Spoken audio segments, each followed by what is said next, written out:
Bueno, ¿qué tal muchachos? ¿Cómo están? Espero que estén bien. Si he tardado un poco en subir materiales porque he estado analizando una manera de poder llevar a cabo las clases de una manera más sencilla y bajé un programa que se llama Sony Vegas, ¿sí? El cual no es tan intuitivo como los demás programas que he utilizado, entonces me tardé un poquito más en aprender. Eh, pero creo que ya podemos llevarlo un poquito más a cabo. El tema que nosotros vamos a ver nos habla acerca del surgimiento del Partido Nacional Revolucionario, que nosotros conoceremos más adelante como el PRI.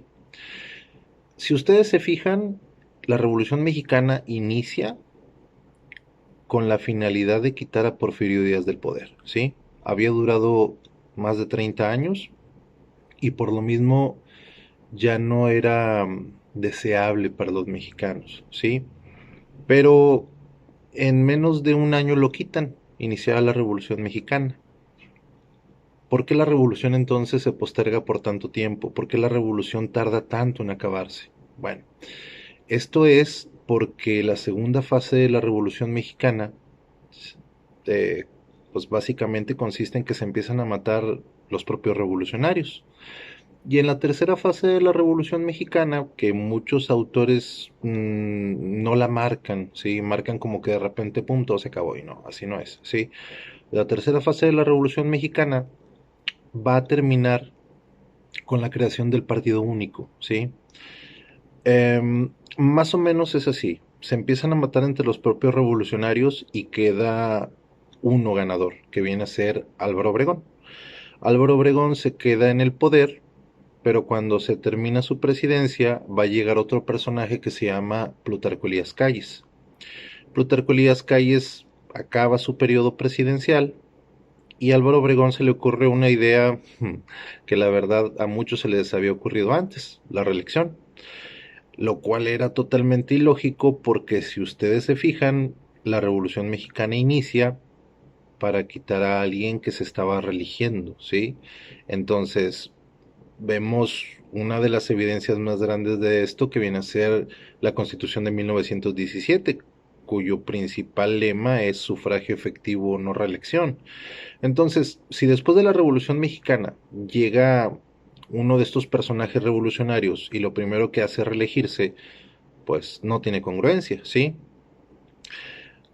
Llevan a cabo las elecciones, gana Álvaro Obregón y justamente en la cena de celebración, un caricaturista saca una pistola de abajo de la tabla en la cual estaba haciendo un dibujo y lo mata, ¿sí? Y le echan la culpa a un fanático religioso por un asunto que conoceremos más adelante como la Guerra Cristera, ¿sí? Entonces, a Plutarco Elías Calles se da cuenta que si él quiere quedarse con el poder, va a tener las mismas consecuencias, van a acabar matándolo o va a seguir surgiendo la violencia. Entonces a él se le ocurre una idea, se le ocurre realizar un partido, ¿sí? Ese partido iba a ser una manera en la cual iba a distribuir el poder. Si tú habías sido un personaje muy importante dentro de la Revolución Mexicana, pues te tocaba ser presidente. Si eras importante pero no tanto, pues te daban la gobernación de algún estado, ¿sí? Una gobernatura. Si tenías algo de importancia, pues ya dependiendo del nivel que tuvieras, te daban una senaduría, una diputación, una alcaldía, un puesto en el propio partido, etcétera, etcétera, ¿sí? De esa manera se buscaba que el poder que tenía la Revolución Mexicana, que obviamente era mucho, pues se desconcentrara y empezara a tener cauces que facilitaran un retorno a la vida pacífica del país. Entonces, a partir de este momento de la creación del Partido Nacional Revolucionario, que más adelante conoceremos como el PRI, vamos a ver que cambia totalmente nuestra política mexicana. En un principio, el partido tenía como finalidad que solamente las personas que habían estado dentro de la Revolución Mexicana integraran el partido, ¿sí? Pero luego va a llegar un personaje llamado Luis N. Morones, ¿sí? Luis N. Morones se va a entrevistar con Plutarco Elías Calles. Luis N. Morones era, digamos, el jefe de muchos sindicatos de la época. Y él le decía a Plutarco Elías Calles pues, que los trabajadores necesitaban mejores prestaciones, que necesitaban que se les diera continuación a sus demandas en la Revolución Mexicana, y que si no les hacía caso, pues que ellos mismos iban a fundar su propio partido, el Partido de los Trabajadores, ¿sí? Es entonces que Plutarco Elías Calles se da cuenta del error de hacer un partido exclusivo para exintegrantes de la Revolución Mexicana. Se da cuenta que estos personajes, estos trabajadores, pues son gran parte de la población mexicana, ¿sí? Y que tarde o temprano, si nada más le dan continuidad a los integrantes de la revolución, pues se van a empezar a morir y se van a empezar a quedar sin personajes importantes, y pronto este nuevo Partido del Trabajo pues iba a poder quitarles el poder.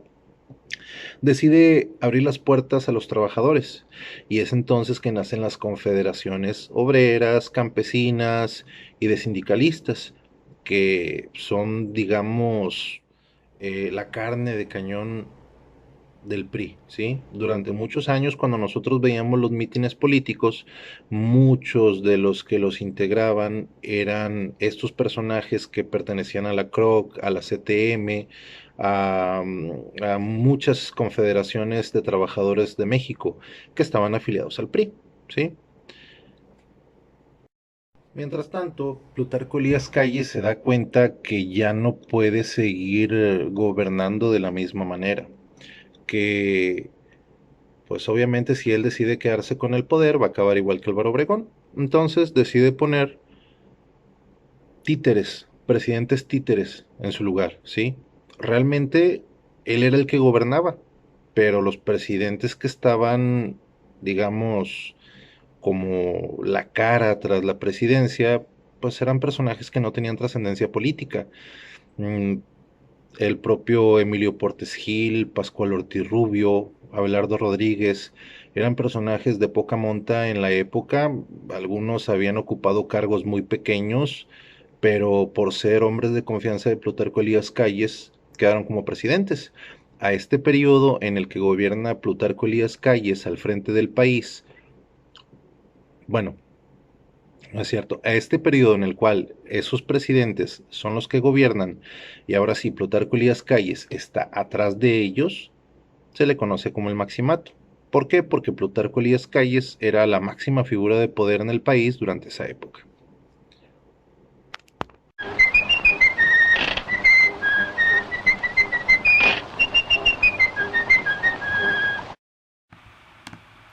El Maximato se inicia cuando Álvaro Obregón, presidente de los Estados Unidos mexicanos, fue asesinado, lo que le permitió a Plutarco Elías Calles ser presidente en 1924. Cuando Calles señala, los católicos son más leales a Roma que a México, propongo un nuevo nacionalismo. La política interna se le complica y a partir de entonces establece que los católicos ya no tengan más relación con el Papa. La Iglesia Nacional se apodera del Templo de la Soledad, ante lo cual los católicos se enfrentan al gobierno, recuperan la soledad y se desata un movimiento de defensa de las iglesias y la fe cristiana del pueblo contra el gobierno. Esto se conoció como la Guerra Cristera. Cuando la situación se le hace insostenible, Calles decide retirarse del cargo, ejerciendo el poder detrás de los presidentes adeptos a él y su causa: Emilio Portes Gil por 4 años, Pascual Ortiz Rubio por 2 años y Abelardo Rodríguez, quien termina el periodo presidencial de Ortiz Rubio de 2 años. El objetivo del gobierno era fomentar el nacionalismo a través de la educación. Para lograrlo, se propusieron hacer un proyecto de alfabetización con la construcción de bibliotecas, escuelas rurales y urbanas, y también se funda la IPN, el Instituto Politécnico Nacional.